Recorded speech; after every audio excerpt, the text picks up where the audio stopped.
नमस्कार, मैं वसंत रावल ज्योतिष विद्या ज्ञान चैनल के अंदर आज मैं आपको बताने आया हूं दशमांश कुंडली देखने के बाद ये कैसे पता चलता है कि व्यक्ति को कौन सा व्यापार करना चाहिए, किस प्रकार का व्यापार करना चाहिए, व्यापार का निर्धारण कैसे किया जाता है। तो आइए देखते हैं।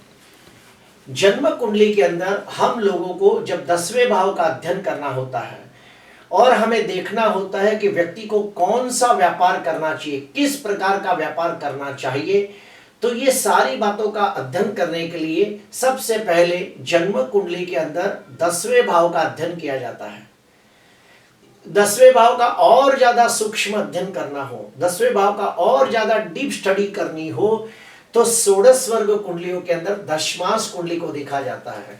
और दशमांश कुंडली देखने के बाद यह सुनिश्चित किया जाता है कि व्यक्ति को वाकई कौन सा व्यापार करना चाहिए, किस प्रकार के व्यापार से लाभ होगा। तो आइए जानते हैं। आज हम स्टडी करेंगे सूर्य से लगते व्यापार के।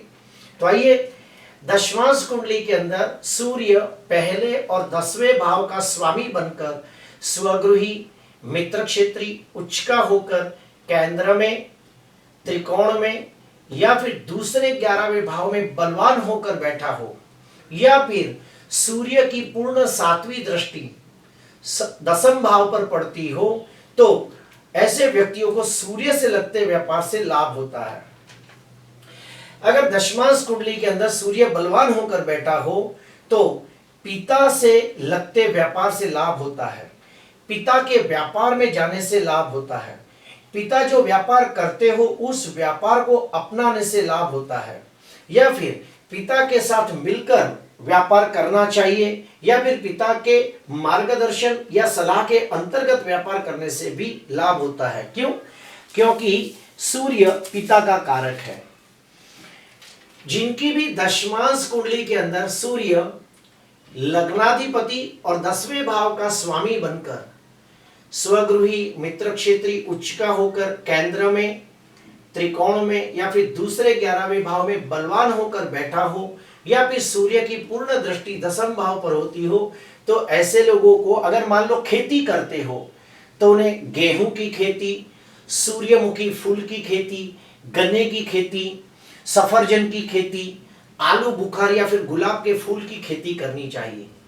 जिनकी भी कुंडली के अंदर सूर्य 10वें भाव का स्वामी होकर बलवान होकर केंद्र त्रिकोण में बैठा हो, या फिर सूर्य की पूर्ण दृष्टि 10वें भाव पर हो, ऐसे लोग अगर डॉक्टर बनना चाहते हो तो उन लोगों को आई स्पेशलिस्ट बनना चाहिए, या फिर हड्डियों के डॉक्टर बनना चाहिए, या फिर हृदय रोग के डॉक्टर बनना चाहिए, यानी कि हार्ट स्पेशलिस्ट बनना चाहिए।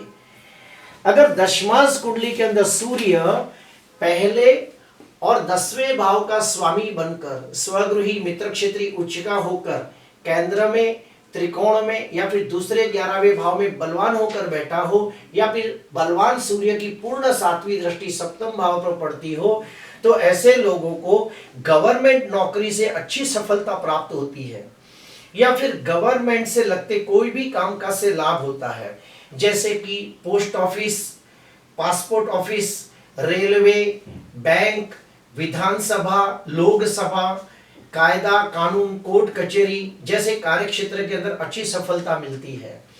अगर कोई व्यक्ति गवर्नमेंट के अंदर कोई बड़ा अधिकारी बनना चाहता हो, जैसे कि collector, IAS officer, IPS officer, फिर डॉक्टर, वकील, पॉलिटिशियन जैसे कार्य क्षेत्र के अंदर भी सफलता मिलती है। क्यों?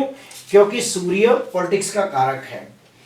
दशमांश कुंडली के अंदर सूर्य पहले और 10वें भाव का स्वामी बनकर बलवान होकर केंद्र में, त्रिकोण में या दूसरे 11वें भाव में बैठा हो, या फिर सूर्य की पूर्ण दृष्टि 10वें भाव पर पड़ती हो, तो ऐसे लोग एक अच्छे ज्योतिषकार, वास्तुशास्त्री, रत्न शास्त्री, वैदिक मंत्रों का स्पष्ट उच्चारण करने वाले प्रखर पंडित, कथाकार, प्रवचनकार भी बनते देखा गया है। क्योंकि सूर्य ज्ञान का कारक है, सूर्य प्रकाश का कारक है, ज्योति का कारक है।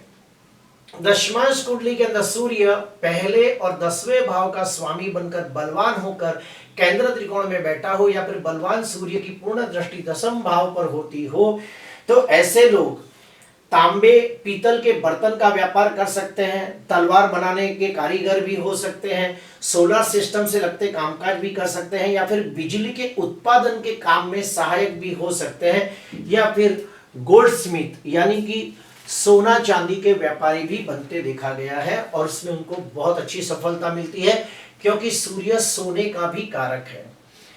दशमांश कुंडली के अंदर अगर सूर्य दसम भाव का स्वामी बनकर अगर जो नीच राशि में निर्बल हो, पाप ग्रहों से द्रष्ट हो, पाप ग्रहों से पीड़ित हो, या फिर 10वें भाव का स्वामी बनकर सूर्य 6वें, 8वें, 12वें भाव के अंदर पीड़ित होता हो, कमजोर होता हो, निर्बल होता हो, तो उन लोगों को व्यापार के अंदर बहुत सारी दिक्कतें, अड़चने, विघ्न, रुकावटें, तकलीफें आती है और उनको व्यापार में आसानी से सफलता नहीं मिलती।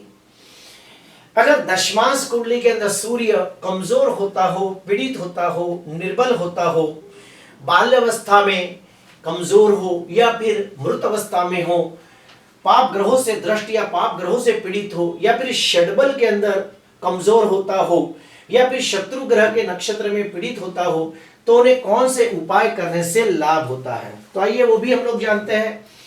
अगर दशमांश कुंडली के अंदर सूर्य कमजोर हो, निर्बल हो, पीड़ित हो, तो उन्हें सूर्य को रोज अर्घ देना चाहिए।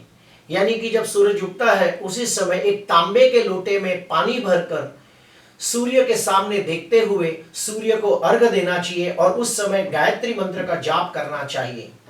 सूर्य हृदय आदित्य स्तोत्र का पाठ करना चाहिए, गायत्री मंत्र का अनुष्ठान करना चाहिए, यानी कि 1.25 लाख गायत्री मंत्र का जाप करके उसका दशांश होम करना चाहिए, उसका तर्पण मार्जन करना चाहिए। सूर्य अगर कुंडली का कारक ग्रह बनता हो और अगर सूर्य कमजोर हो तो आप सूर्य का रत्न माणिक भी धारण कर सकते हो। ओम ह्रीम सूर्याय नमः के 108 जाप रोज करनी चाहिए। लाल वस्त्र को धारण करना चाहिए। सूर्य पिता का कारक है, तो रोज सुबह उठकर पिता के चरण स्पर्श करके उनका आशीर्वाद लेना चाहिए। और अगर कुंडली के अंदर सूर्य कुंडली का मारक ग्रह बनकर बैठा हो तो सूर्य से लगती सारी चीजों का आप दान कर सकते हो, जैसे कि तांबा, गेहूं, गुड़, ये सब का दान कर सकते हो। प्रिय दर्शकों, अगर कुंडली के अंदर सूर्य बलवान होता हो तो सूर्य से लगते कोई भी व्यापार करने से लाभ होता है। सिर्फ शर्त यह है कि सूर्य कुंडली का कारक ग्रह होना चाहिए। आज के लिए बस इतना ही। आपको अच्छा लगा हो तो जरूर लाइक करना, सब्सक्राइब करना। नमस्कार।